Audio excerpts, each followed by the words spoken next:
Hello all, कैसे हो आप? होप सब ठीक ही होंगे। अच्छा, आज ना हम लोग बात करने वाले हैं about independent director. Independent director क्या होता है और उनका रोल क्या होता है। An independent director is a member of a companies board of directors, ठीक है, who is not a part of executive management, but though he is not executive management का कोई पार्ट नहीं है। मतलब एग्जीक्यूटिव जो डेली रूटीन वर्क होते हैं वो एग्जीक्यूट नहीं करता है। And has no material or pecuniary relationship with the company और its related parties aside from their directors fee. तो ये जो होते हैं टोटली इंडिपेंडेंट होते हैं। They are not employ, I mean they are not employ of the company. Executive management का part नहीं होते वो।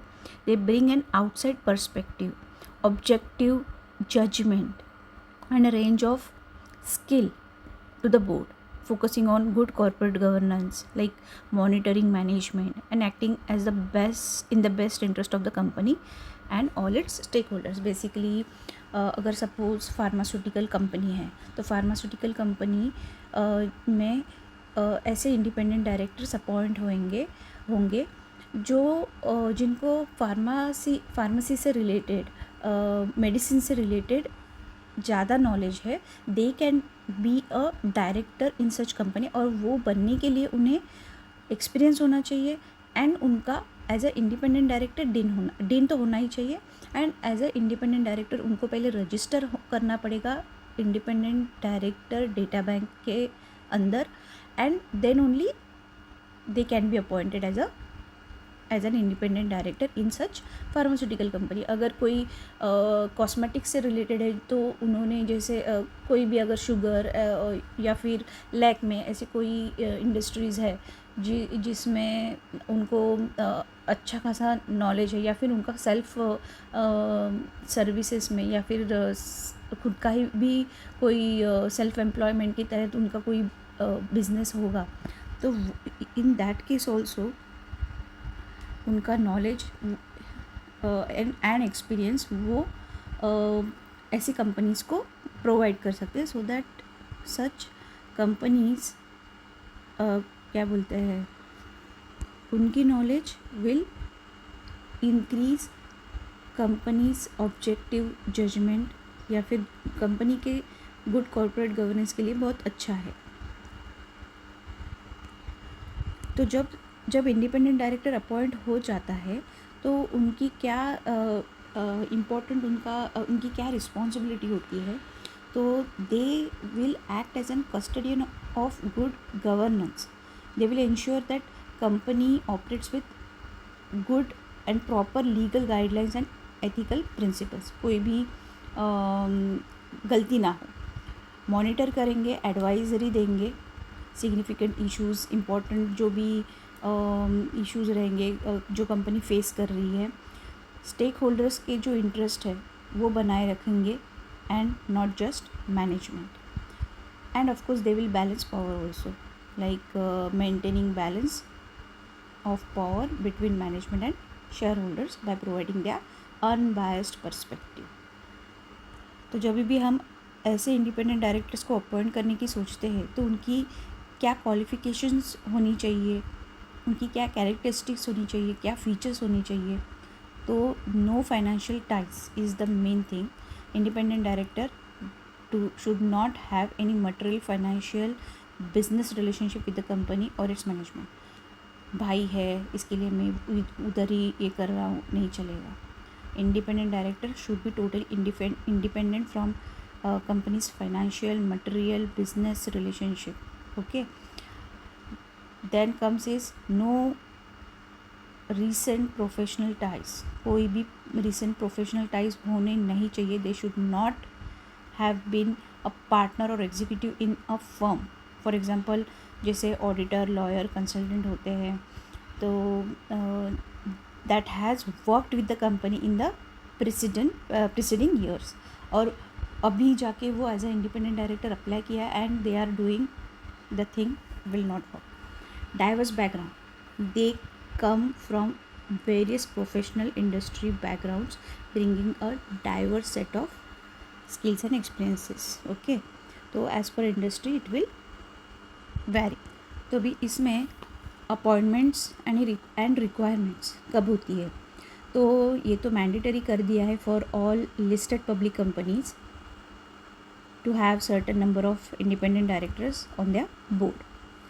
डेटा बैंक प्रोवाइड की गई है इन सम jurisdictions. Independent directors are appointed from a government notified data bank of qualified professionals. वहाँ पे ही सबको रजिस्टर करना है और वहीं से ही सबको बाकी जो कंपनीज़ को अप्लाइड है, जो कंपनीज़ को अपॉइंट करने हैं, तो उनको वो जो list of directors who are registered under as an independent director, वो लिस्ट उनको वहीं पे मिलेगी और वहाँ से वो सिलेक्ट कर सकते हैं. और इंडिपेंडेंट डायरेक्टर का जो अपॉइंटमेंट होता है, it will be approved only in companies general meeting, that is members. बहुत लोगों को कन्फ्यूजन है कि इंडिपेंडेंट डायरेक्टर्स क्या एम्प्लॉय होते हैं कंपनी के. नहीं, वो कंपनी के एम्प्लॉय नहीं होते हैं, but they will receive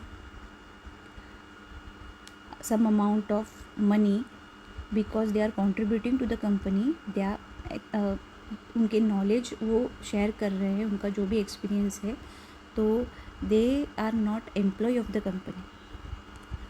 So basically the point is independent directors are paid but not with the regular salary like employee.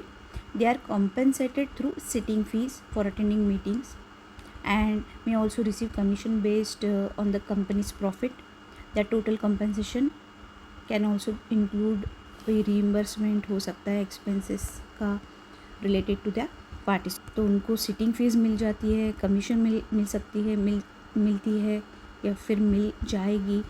Reimbursement होगा कोई भी कॉस्ट अगर वो उनको इनकर्ड कर रहे हैं for carrying out their duties. Equity compensation भी मिल सकता है. तो ये चीज़ें हैं mainly. But remember one thing, independent directors are not an employ. And secondly it varies by company. Compensation जो भी है can vary significantly depending on on company's size, industry, profitability. तो ये अच्छी बात है इंडिपेंडेंट डायरेक्टर्स के लिए. और रेगुलेटरी लिमिट्स क्या है? There are legal limits on the amount that can be paid to director, specially company has no profit और इनएडिक्वेट प्रॉफिट्स. बट उनको मैंडेटरी है, specially listed companies, public companies in that case. और disclosure requirement क्या है? तो listed companies are often have to disclose the ratio of their directors pay to the median employees remuneration. Independent director को अगर register करना है आपको, तो सिंपली देयर इज़ उनको mca.gov.in पे जाके पहले रजिस्टर बिजनेस यूज़र करके रजिस्टर करना पड़ेगा. V3 लॉगिन आईडी क्रिएट करना पड़ेगा. वो क्रिएट होने के बाद वहाँ पे उनको एमसीए सर्विसेज के अंडर इंडिपेंडेंट डायरेक्टर्स करके टैब है, वहाँ पे क्लिक करना है. फिर बाद में ये वाला स्क्रीन ओपन हो जाएगा, individual login, welcome to independent directors. ठीक है, ये होने के बाद ये लॉगिन करना है, ये डिटेल्स रजिस्टर कर देनी है. लॉगिन करने के बाद फिर हमें पूरी की पूरी empanel, members, services, partner, resources, ये सब डिटेल्स हमें उनकी कंप्लीट कर देनी है. जैसे एजुकेशनल, पूरी पर्सनल डिटेल्स, एजुकेशनल क्या क्या आपने कौन कौन से डिग्रीज़ है, प्रोफेशनल लेवल पे क्या क्या काम किया है, कहाँ और क्या क्या सर्टिफिकेट्स है या फिर क्या कोर्सेज है, पोजीशन क्या है, वो सब हमें यहाँ पे फिलअप करना है.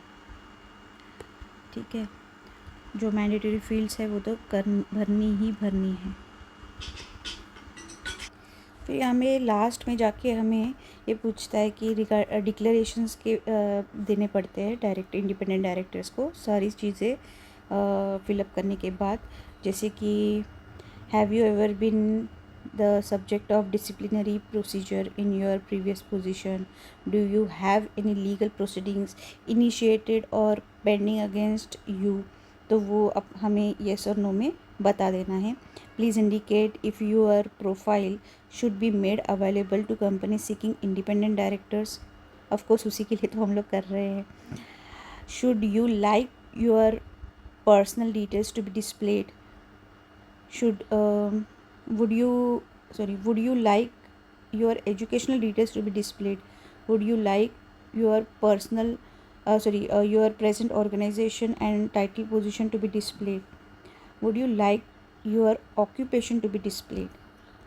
तो ये जो चीज़ें हैं हमें फिलअप करनी है एंड बाद में इसे हमें रिव्यू करके सबमिट कर देना है.